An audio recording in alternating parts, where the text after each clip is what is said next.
معزز سامعین کرام، پردہ نشین اور السلام علیکم ورحمۃ اللہ وبرکاتہ۔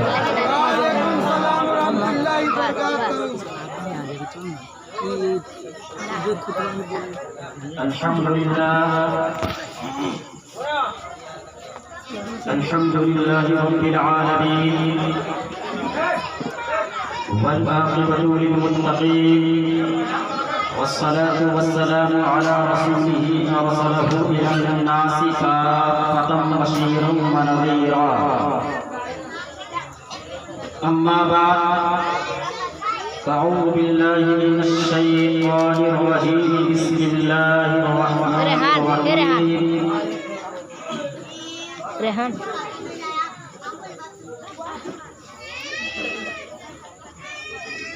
أما بعد أعوذ بالله من الشيطان الرجيم، بسم الله الرحمن الرحيم۔ قل لا أسألكم عليه أجرا إلا المودة في القربى،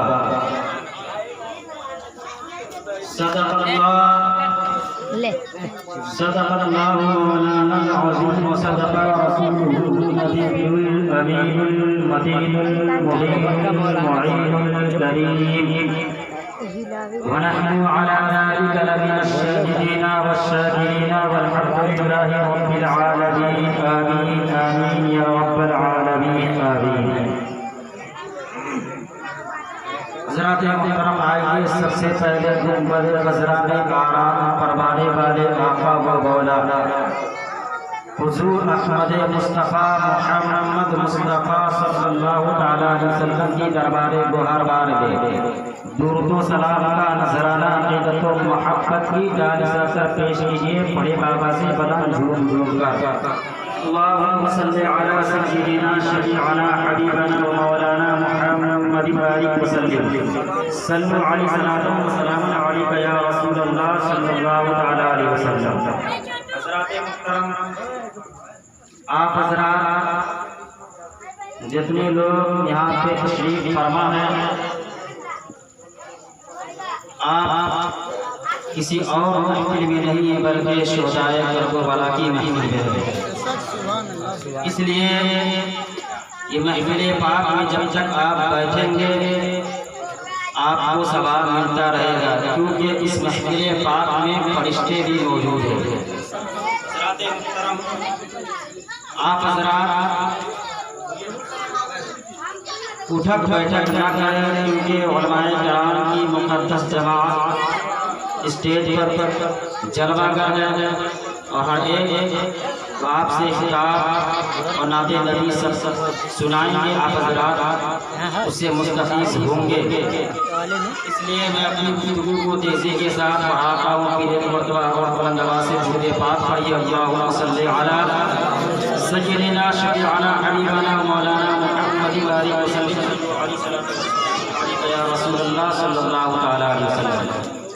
حضرات، ابھی میں نے آپ حضرات کے سامنے جس آیت مقدسہ کی تلاوت کرنے کا شرف حاصل کیا، اس میں رب تبارک و تعالی ارشاد فرماتا، قل لا اسألکم علیہ اجرا الا المودۃ فی القربى،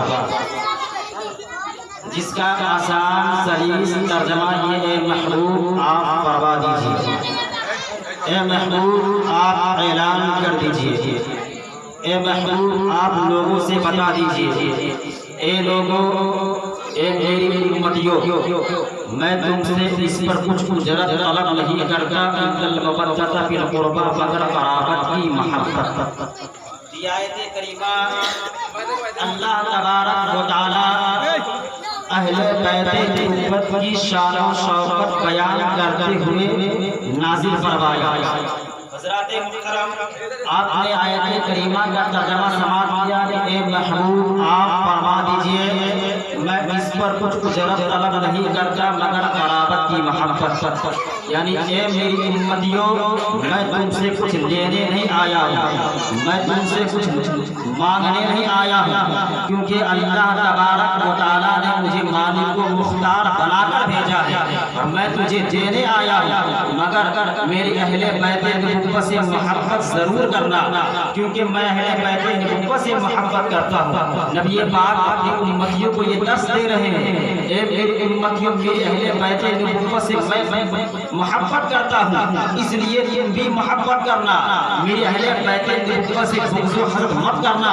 اگر جو انسان بغض رکھے گا، جو انسان دشمنی رکھے گا، اس کے اعمال اللہ قبول نہیں فرمائے گا، بلکہ اللہ تبارک و تعالیٰ اس کو جہنم عطا فرما دے گا۔ نبی پاک فرماتے حسین منی وانا من حسین، میں حسین سے ہوں، حسین مجھ سے ہے، اس لیے اے میری امتیوں، حسین مجھ سے ہے، میں حسین سے ہوں، حسین سے میں محبت کرتا ہوں، کیونکہ اللہ حسین سے محبت فرماتا ہے۔ اور جو بندہ، جو میری امتی میرے حسین سے محبت کرے گا، گویا اللہ اس سے محبت فرمائے گا، جس سے اللہ محبت فرما لے وہ انسان یہاں بھی کامیاب رہے گا، وہاں بھی کامیاب۔ حسین کی محبت، حسین سے نبی پاک اس طرح محبت فرمایا کرتے ہیں۔ یہ محفل پاک شہید اعظم کانفرنس کے نام سے محفل پاک منسوب ہے، اور انشاءاللہ اسی پر، اسی محفل کے مناسبت سے، اسی آیت کریمہ کے مناسبت سے جتنے بھی خطبہ کرام تشریف لائے ہیں، جو لانے والے ہیں، سب سے آپ سنیں گے، جو بھی نعت خواہ ہے آپ اسی موضوع پر، اسی گویا کہ جو محفل قائم ہوئی اسی مناسبت سے نعت نبی بھی سنیں گے۔ آئیے اللہ تبارک و تعالیٰ شہدائے کرام کی فضیلت کو بیان کرواتے ہوئے اپنے کلام مقدس میں ارشاد فرماتا ہے، وَلَا تَقُولُوا لِمَنْ يُقْتَلُ فِي سَبِيلِ اللَّهِ أَمْوَاتٌ بَلْ أَحْيَاءٌ وَلَٰكِن لَّا تَشْعُرُونَ، یعنی جو لوگ اللہ کی راہ میں قتل ہو گئے انہیں مردہ مت کہنا، بلکہ وہ زندہ ہے اور تمہیں جس کی خبر نہیں ہے۔ اے مسلمانوں، یہ اللہ تبارک و تعالیٰ ارشاد فرما رہا ہے، یہ کوئی اور ارشاد نہیں فرما رہا ہے، بلکہ رب تبارک و تعالیٰ ارشاد فرما رہا ہے۔ اس سے پتہ کیا چلا کہ جو لوگ اللہ کی راہ میں اپنی مقدس جان کو، اپنی جوانی کو، اپنی جان کو اللہ کی راہ میں قربان کر دیے، جو لوگ اللہ اس کے رسول کی محبت میں اپنی پیاری پیاری جان کی قربانی پیش کر دیا، وہ لوگ مردہ نہیں ہے۔ یہ کون کہہ رہا ہے؟ یہ قرآن کہہ رہا ہے۔ اللہ تبارک و تعالیٰ قرآن میں بیان فرما رہا ہے، انہیں مردہ مت کہنا، بلکہ وہ زندہ ہے جس کی تمہیں خبر نہیں ہے۔ اور دوسری آیت کریمہ میں اللہ ارشاد فرماتا ہے، وَلَا تَحْسَبَنَّ الَّذِينَ قُتِلُوا فِي سَبِيلِ اللَّهِ أَمْوَاتًا بَلْ أَحْيَاءٌ وَلَٰكِن أَحْيَاءٌ عِندَ رَبِّهِمْ يُرْزَقُونَ۔ جو لوگ مردہ وہ کہتے ہیں، اے مسلمانوں، اللہ یہ ارشاد فرماتا ہے، جو لوگ اللہ کی راہ میں قتل ہو گئے انہیں مردہ مت کہنا، یہاں تک کہ مردہ خیال ہی مت کرنا، کیونکہ وہ زندہ ہے۔ اللہ تبارک و تعالیٰ کی بارگاہ سے اسے رزق دیے جاتے ہیں، گویا کہ وہ رزق کھاتے ہیں۔ آپ اندازہ لگائیں، کھاتا کون ہے، پیتا کون ہے؟ جو زندہ ہوتا ہے۔ جو مردہ نہیں ہوتا ہے، وہ جو زندہ ہوتا ہے وہ کھاتا ہے، وہ پیتا ہے۔ لیکن اللہ تبارک و تعالیٰ کی راہ میں جو اپنی پیاری جان کی قربانی پیش کر دیا، پھر بھی اللہ تبارک و تعالیٰ اس کے بارے میں ارشاد فرماتا ہے، انہیں مردہ مت کہنا، بلکہ وہ زندہ ہے۔ تو پتہ چلا جو لوگ اللہ کی راہ میں قربان ہو جاتے ہیں وہ زندہ ہے۔ تو جو جن کی شان میں، جن کی صدقے میں یہ دنیا بنی ہے، نبیوں کے نبی امام الانبیاء حضرت حسین کریمین کے نانا جان، وہ تو بدولت اولاد زندہ ہے، کیونکہ تبھی تو بریلی کا امام اعلیٰ حضرت امام محمد رضا اللہ کے نبی سرور کائنات کی شان میں بیان فرماتے ہیں، حبیبی یا رسول اللہ تو زندہ ہے واللہ، تو زندہ ہے واللہ، میری جسم عالم سے جھک جانے والے۔ جب ایک انسان جو اللہ کی راہ میں اپنی جان کی قربانی پیش کر دیا، اللہ انہیں ان کے بارے میں ارشاد فرماتا کہ انہیں مردہ مت کہنا، مردہ کہنے کی تو دھوپ کی بات، انہیں مردہ خیال ہی مت کرنا۔ گویا کہ یہ صاف انکار کر دیا، اے لوگوں انہیں مردہ مت کہنا، بلکہ وہ زندہ ہے۔ جو انسان اللہ کی محبت میں، اللہ اس کے رسول کی محبت میں اپنی جان کی قربانی پیش کر دیا، وہ جب زندہ ہو سکتے ہیں تو نبیوں کے نبی کیوں نہ زندہ ہو سکتے ہیں، امام الانبیاء کیوں نہ زندہ ہو سکتے ہیں؟ تبھی تو بریلی کا امام نے کیا ارشاد فرمایا ہے، حبیبی یا رسول اللہ تو زندہ ہے واللہ، تو زندہ ہے واللہ، میری چشم عالم سب جانے والے ہیں۔ دیکھیے انسان، یہ تو اللہ تبارک و تعالیٰ نے شہدائے کرام کی فضیلت کو قرآن مقدس میں بیان فرمایا۔ حضرت عبداللہ بن مسعود رضی اللہ تعالیٰ عنہ اس آیت کریمہ کے نازل ہونے کے بعد نبی پاک سرور کائنات کی بارگاہ میں حاضر ہوتے ہیں۔ کہاں حاضر ہوتے ہیں؟ نبی پاک سرور کائنات کی بارگاہ میں حاضر ہوتے ہیں اور آیت کریمہ کا معنی پوچھتے ہیں، دریافت کرتے ہیں، اے میرے آقا، اے میرے مولا، اے میرے مولا، یہ آیت کریمہ جو شہدائے کرام کی فضیلت کے لیے نازل ہوا ہے، اس کا معنی کیا ہے، اس کا مفہوم کیا ہے؟ تو نبی پاک سرور کائنات صلی اللہ علیہ وسلم ارشاد فرماتے ہیں، اے میرے صحابہ کرام سنو، یہ آیت کریمہ گویا کہ ان لوگوں کے حق میں نازل ہوا ہے جو اپنی جان کی قربانی پیش کر دیا ہے، جنہیں شہید کہتے ہیں، اور شہیدوں کی روحیں گویا کہ سب پرندوں کے جسم میں ہے، اور اس کے لیے اللہ تبارک و تعالیٰ اس کے رہنے کے لیے عرش الہی کے نیچے زندگی لٹکا دی گئی ہے، اور اس کا من جہاں چاہتا ہے، اس کا جی جو چاہتا ہے، جو من کرتا ہے وہ شہدائے کرام اپنا وہ گویا کہ سیر کرتے ہیں اور اس کے میوے کھاتے ہیں۔ تو پتہ چلا کہ شہدائے کرام زندہ ہے۔ جب نبی پاک نے یہ ارشاد فرما دیا ہے کہ شہدائے کرام زندہ ہے، کیونکہ اللہ نے قرآن میں بیان فرما دیا ہے، اے مسلمانوں، اے میرے بندو، جو لوگ میری راہ میں اپنی قربانی پیش کر دیا ہے انہیں مردہ مت کہنا۔ حضرات محترم، برائے شہدائے کرام کی فضیلت کو اللہ نے بیان فرمایا ہے۔ اب نبی پاک سرور کائنات صلی اللہ علیہ وسلم نے جو اپنی جان کی قربانی پیش کر دیتے ہیں، اللہ کے نزدیک اس شہدائے کرام کی 6 خوبیاں ہیں۔ کتنی خوبیاں ہیں؟ 6 خوبیاں ہیں۔ پہلی بات یہ ہے جو انسان اپنی جان کی قربانی پیش کر دیتے ہیں اس کے لیے اللہ کے نزدیک 6 خوبیاں ہیں۔ ان میں سے پہلی بات یہ ہے جب اس کا خون کا قطرہ زمین پر گرتا ہے تو پہلا قطرہ گرنے سے پہلے اللہ اسے بخشش عطا فرما دیتا ہے۔ یہ ہے جب اس کی روح نکلتی ہے، روح نکلنے کے وقت بھی اللہ تبارک و تعالیٰ اس کا ٹھکانہ جنت عطا فرما دیتا ہے۔ اور تیسری بات یہ ہے اللہ تبارک و تعالیٰ اسے عذاب قبر سے محفوظ فرما لیتا ہے اور اسے کسی چیز کا خوف نہیں ہوتا ہے، وہ ہر چیز سے بے نیاز ہو جاتا ہے، کسی چیز کا اسے خوف نہیں ہوتا ہے، سوائے اللہ ہی سے ڈرتا ہے، اور اس کے لیے عزت و وقار کا تاج اس کے سر پہ اس طریقے سے پہنا دیا جاتا ہے جو دنیا میں ہے، دنیا میں جتنی چیزیں ہیں ان تمام چیزوں سے بہتر ہوتی ہے۔ اور دوسری اور بات یہ ہے شہدائے کرام کی اور فضیلت یہ ہے کہ اس کے لیے اللہ تبارک و تعالیٰ 72 حوریں، بڑی بڑی آنکھ والی حوریں اس کے نکاح میں عطا فرما دیتا ہے۔ اور اس کے بعد اس کے عزیز و اقارب کے لیے 70 ایسے آدمی کو جس پہ جہنم واجب ہو چھوڑا ہے اس کی شفاعت قبول کر دیا جاتا ہے، یعنی جو وہ شفاعت کرے اللہ اس کی شفاعت کو قبول فرما گا، اللہ اس کے ساتھ اسے جنت عطا فرما دے گا۔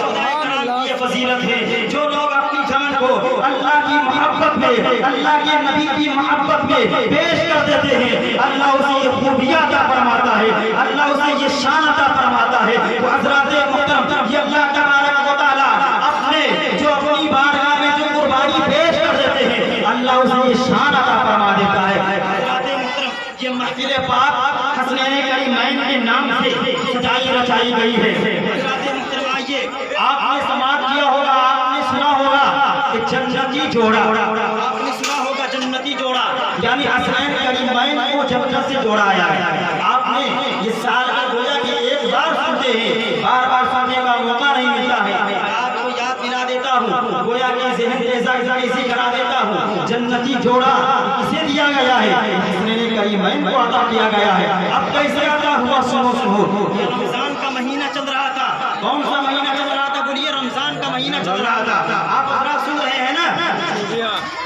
رمضان کا یہ مہینہ چل رہا تھا اور آخری تاریخ کی جسے چاند رات کہا جاتا ہے، جسے چاند رات کہا جاتا ہے۔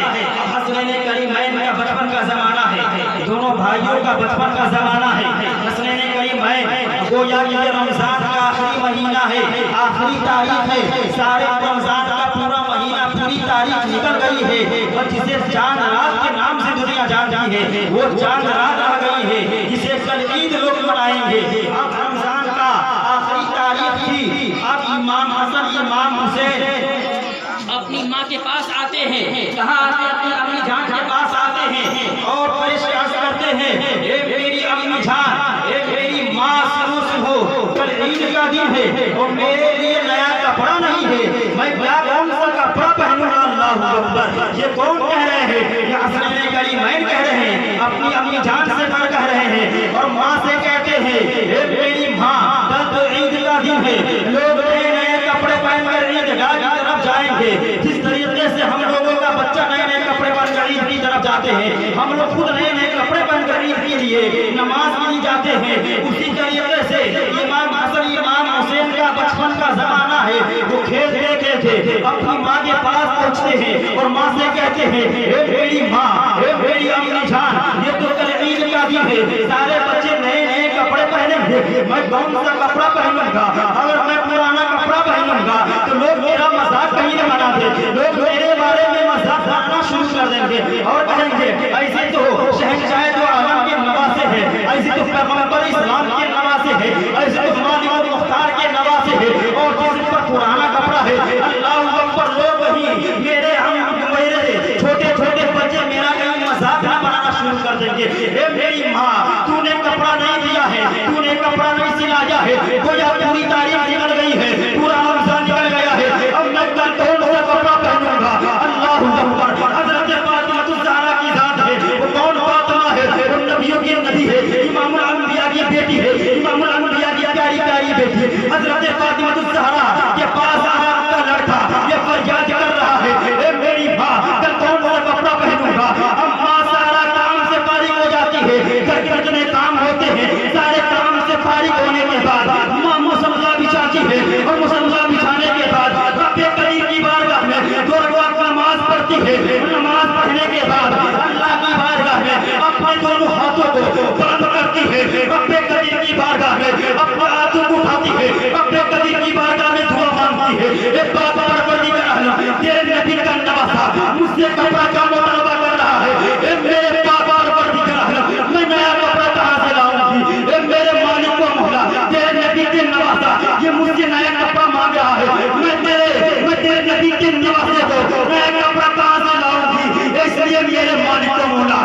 میرے ہاتھ پر ناز رکھ لے اور میری دعا کو قبول فرما دے اور میرے نواسے کے لیے کچھ اچھا انتظام فرما دے۔ اللہ اکبر! وہ تو نبیوں کے نبی امام الانبیاء کی بیٹی ہے، اللہ تبارک و تعالیٰ کی ذات کا کس قدر بھروسہ کر رہی ہے، اللہ تبارک و تعالیٰ کی ذات کا اتنا بھروسہ ہے، کل عید کا دن ہے، کپڑا نہیں ہے، پھر بھی اپنے قدیر کی بارگاہ میں فریاد کر رہی ہے، رب تبارک و تعالیٰ کی بارگاہ میں دعا مانگ رہی ہے، اللہ تبارک و تعالیٰ نے گویا کہ دعا کو قبول فرما لیا اور جیسے فجر کی نماز سے فارغ ہوتی ہے اندر دروازے پر دستک کی آواز آتی ہے، حضرت فاطمہ الزہرا اپنے کمرے میں ہے، اندر ہے، دروازے پر سے دستک کی آواز آتی ہے، اب آواز دی جاتی ہے، کون ہے؟ اب باہر سے آواز آتی ہے، میں شہزادوں کا درزی ہوں، میں دونوں شہزادوں کا درزی ہوں اور میں میری نیا کپڑا لے کر آیا ہوں۔ اللہ اکبر! اب اللہ تبارک و تعالیٰ کا فضل و کرم دیکھو کہ نبی پاک سرور کائنات کا یہ نواسا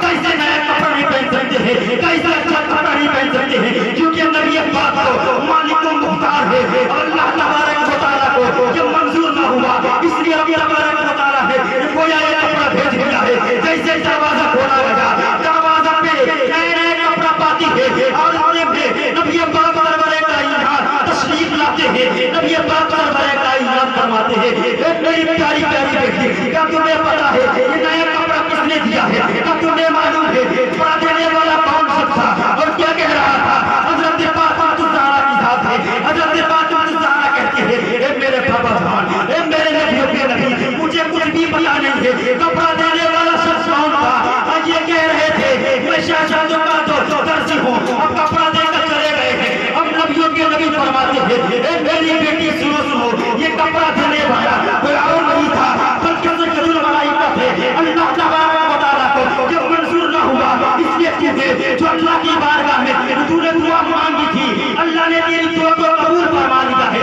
اللہ تبارک و تعالیٰ حضرت سید الملائکہ حضرت جبرائیل کو بھیج دیا، جنتی لباس لے کر بھیج دیا، حضرت جبرائیل آئے تھے، اسی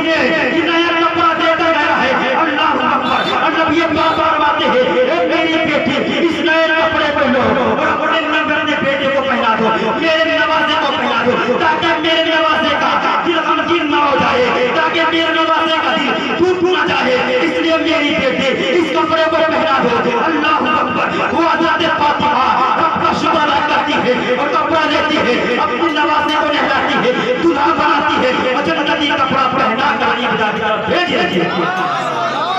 یہ ہے جنتی جوڑا۔ ایک اور بات بیان کر کے اپنی گفتگو کو ختم کر دینا چاہتا ہوں کیونکہ وقت زیادہ ہونے والا ہے اور علماء کرام کی مقدس جماعت کا فاصلہ موجود ہے، ہر ایک سے آپ گفتگو سماعت کرنی ہے۔ حضرات محترم آئیے اور میں بات بیان کر کے حسنین کریمین میں بات بیان کر کے اپنی گفتگو ختم کر دینا چاہتا ہوں۔ باتیں بہت زیادہ ہیں، میں جو کہتا ہوں ایک گھنٹہ گفتگو ہو سکتی ہے لیکن میں مناسب نہیں سمجھتا ہوں ایک گھنٹہ کروں، بس ایک اور میں بات بیان کر کے اپنی گفتگو ختم کر دوں گا۔ دیکھیے نبی پاک سرور کائنات اتنی محبت فرماتے ہیں۔ آپ نے یہ بھی سنا ہوگا حسنین کریمین نے اپنے طور پر خط لکھا، اپنے طور پہ خط لکھا اور خط لکھنے کے بعد بھائی حسن کہتے ہیں بھائی حسین سے اے میرے بھائی دیکھو میرا خط کتنا اچھا۔ بھائی حسن کہتے ہیں بھائی حسین سے بھائی دیکھو میری تحریر کتنی اچھی ہے۔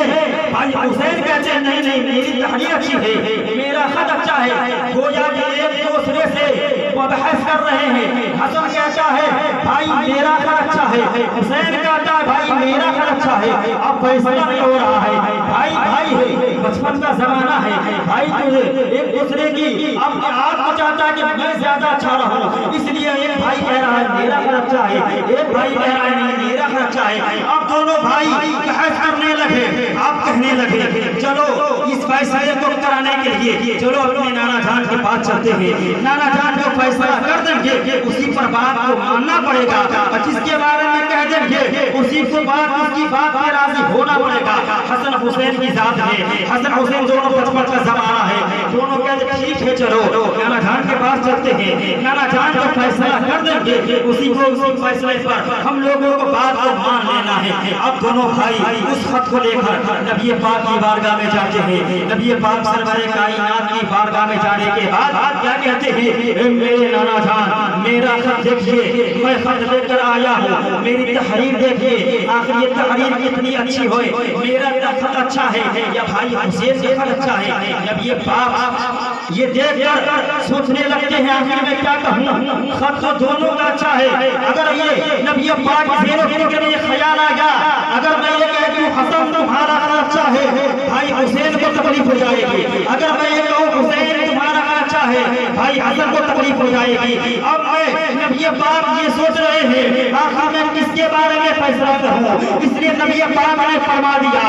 اے میرے حسین کریمین اے میرا بیٹا سنو یہ فیصلہ مجھ سے مت کرا ہو بلکہ اپنے بابا جان کے پاس چلے جاؤ، وہ جو فیصلہ کر دیں گے اسی پر فیصلہ پر تم باپ کو مان لینا ہے، جس کے بارے میں کہہ دو کوئی اسی کا سب سے اچھا رہے گا۔ وہ حسنین کریمین اپنے نانا کے پاس سے اپنے باپ کے پاس آتے ہیں، علی بن مرتضیٰ کے پاس آتے ہیں اور کہتے ہیں اے میرے بابا جان سنو ہم دونوں بھائی نانا کے پاس گئے تھے، نانا نے فیصلہ کرنے سے کہا کہ میں فیصلہ نہیں کر سکتا ہوں اس لیے تم اپنے بابا کے پاس جاؤ۔ اے میرے باپ میں آپ کے پاس آیا ہوں، آپ فیصلہ کر دیجئے۔ حضرت علی فرماتے ہیں میرے بیٹے سنو نانا جان کے پاس سے آئے ہو بتاؤ تو صحیح نانا جان نے کیا فرمایا ہے۔ اللہ اکبر۔ بھائی حسن حسین فرماتے ہیں اے میرے بابا جان میرے نانا فرما رہے تھے میں فیصلہ کس طریقے سے کہوں، اگر میں فیصلہ حسن تمہارے بارے میں کر دوں گا تمہارے بھائی حسین کو تکلیف ہو جائے گی، اگر حسین کے بارے میں کہہ دوں گا بھائی حسن کو تکلیف ہو جائے گی۔ نانا جان یہ کہہ کر مجھے آپ کے پاس بھیج دیا ہے، آپ ہی فیصلہ فرمائیے۔ ابھی حضرت علی ہے، حضرت علی فرماتے ہیں اے میرے بیٹے سنو حضرت علی کی بات میں وہی بات آ گئی ہے جو نبی پاک نے فرمایا ہے۔ اے میرے بیٹے سنو میں کیسے فیصلہ کروں، اگر میں یہ فیصلہ کر دوں حسن تمہارا اچھا ہے حسین کو تکلیف ہو جائے گی، اگر حسین کے بارے میں کہہ دوں حسین تمہارا اچھا ہے حسن کو تکلیف ہو جائے گی۔ جب تم دونوں کو تکلیف ہو جائے گی گویا کہ مجھے تکلیف ہو جائے گی، جب مجھے تکلیف ہوگی جب تمہیں تکلیف ہوگی گویا نبی پاک کو تکلیف ہو جائے گی، کیونکہ نبی پاک ہم دونوں سے محبت فرماتے ہیں۔ نبی پاک تم دونوں جگر کا ٹکڑا ہو، نبی پاک تم نواسے ہو، نبی پاک کو تکلیف دینا میں مناسب نہیں سمجھتا ہوں، اس لیے میرے سے فیصلہ مت کراؤ، جاؤ اپنی ماں کے پاس چلے جاؤ، ماں تمہاری جو فیصلہ کر دے گی اسی وہی فیصلہ تمہیں ماننا پڑے گا۔ اب بھائی حسن حسین اب ہم ماں کے پاس آتے ہیں اور ماں سے کہتے ہیں اے میری والدہ اے میری امی جان سنو یہ خط لے کر آیا ہے، یہ خط کافی دیر سے ہم لوگ لے کے گھوم رہے ہیں، کبھی نانا کے پاس جاتے ہیں، کبھی بابا کے پاس جاتے ہیں، آخر پیسہ نہیں ہو پا رہا ہے، نانا نے بابا کے پاس بھیجا ہے، بابا نے تمہارے پاس بھیجا ہے، اے میری ماں اب تمہارے ہاتھ میں ہے، جو فیصلہ کر دو گی میں اسی پر مان لوں گا۔ اللہ اکبر۔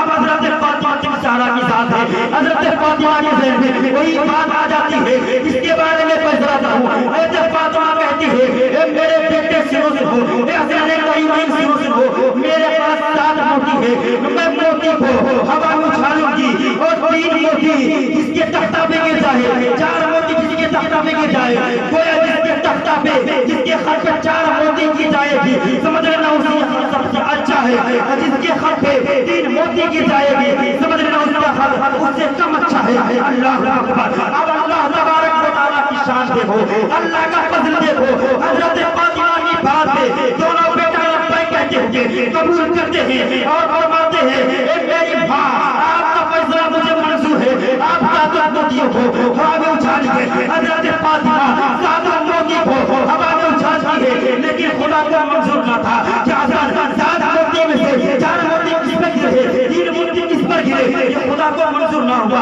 اگر حسن پہ گرتا تو گویا کہ اسے تکلیف میں آ جاتے، اسے یہ موتی گرتے گویا حسن تکلیف میں آ جاتے، اس لیے اللہ تبارک و تعالیٰ کو یہ منظور نہ ہوا، اس لیے اللہ تبارک و تعالیٰ نے جیسے حضرت فاطمہ نے 7 موتیوں کو اچھالی، گویا کہ 3 موتی دونوں کے تختہ پہ گری ہے اور 1 موتی اللہ کے فضل و کرم سے ہوا میں معلق رہ گئی ہے، کیونکہ اللہ کو یہ منظور تھا اگر میں 4 موتی کو اگر یہ 4 موتی ایک کے تختہ پہ گرے، 3 موتی ایک کے تختہ پہ گرے، تکلیف کسی کو ہو سکتی ہے، اس لیے اللہ تبارک و تعالیٰ نے 1 موتی کو اپنے فضل و کرم سے معلق رکھ دیا ہے اور سید الملائکہ کو حکم دیا ہے اے جبرائیل اس 1 موتی کو 2 ٹکڑے میں تقسیم کرو، 1 موتی حسن کے خط پہ گرا دو، 1 حسین کے خط پہ گرا دو، تاکہ کسی کا دل غمگین نہ ہو۔ سبحان اللہ۔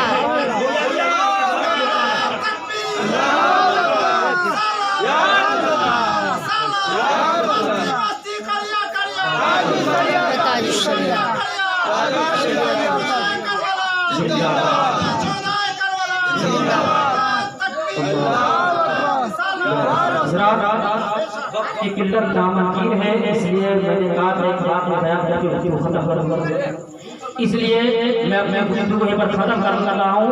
اللہ کی بارگاہ میں دعا ہے کہ مولا تبارک و تعالیٰ جس مقصد خیر کے لیے محفل پاک رچائی گئی ہے مولا اسے قبول فرما لے اور پھر خصوص مرحوم چچا سمال صاحب کی روح کو ثواب عطا فرما، ان کے تمام تر گناہ صغائر و کبائر کو معاف فرما کر مولا اس حسنین کریمین سے اسے جنت عطا فرما۔ پڑھیے آمین۔ پڑھیے استغفر اللہ ربی من ذنبی، تو میرے پڑھیے کلمہ طیبہ بلندواز سے لا الہ الا اللہ محمد رسول اللہ صلی اللہ تعالی وسلم۔